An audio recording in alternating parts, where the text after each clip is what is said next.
Yeah, well, I asked for this debate weeks ago on the housing emergency. I get 4.5 minutes and the Minister just leaves, which kind of sums up my frustration in trying to get it across to the government what an absolutely disastrous situation we're facing. The human misery that people are suffering because of this housing crisis never fails to shock me. I think anybody who's been knocking on the doors the last few weeks will have got it in spades, because it's just household after household after household after household where there's housing misery of one sort or another.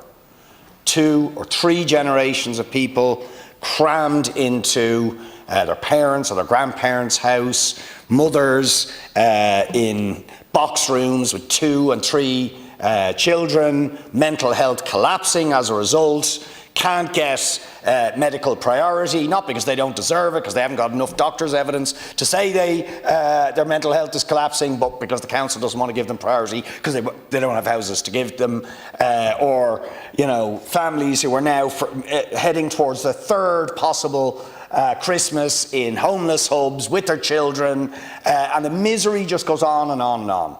And what we hear from the government is, it's working. Now, the Housing Commission have confirmed what the dogs on the streets know: it isn't working. It is a catastrophic failure. It needs a radical reset. But one of the most telling phrases in the Housing Commission report is the following one: the strategy to successfully achieve a sustainable housing system is not complicated. But the government, successive governments, have managed to not only complicate it, but fail, disastrously fail. And you see, at the essence of it is a simple fact. The house prices in Dublin, and probably many of the other parts of the country where the housing crisis is most acute, are out of the reach of about 60 to 70% of people. Right? That means that unless we have subsidised housing for 60 or 70% of the people, either in the form of social or affordable housing, we're going to have a housing crisis. Because working people cannot afford these rents, they cannot afford these house prices. And we don't have enough social housing.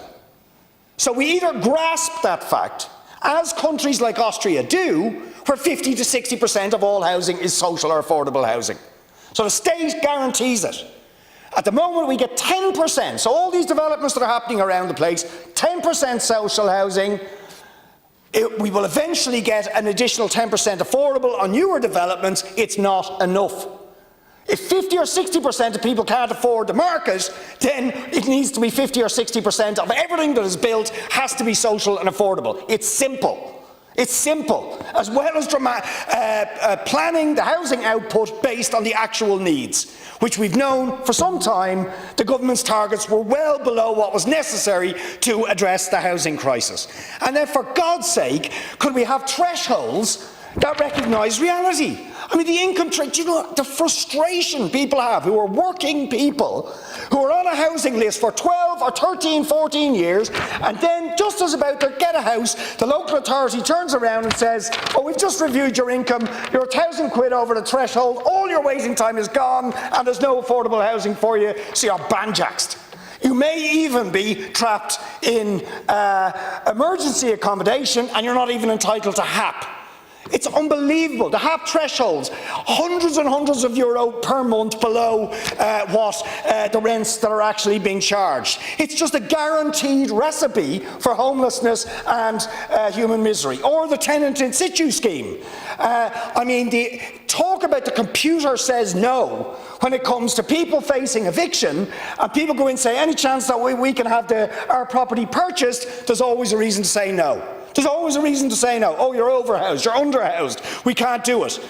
Instead of saying, our priority is to stop people, and particularly children, going into homelessness. So I hope this Commission report is a wake-up call for the radical change that's necessary, but I have my doubts.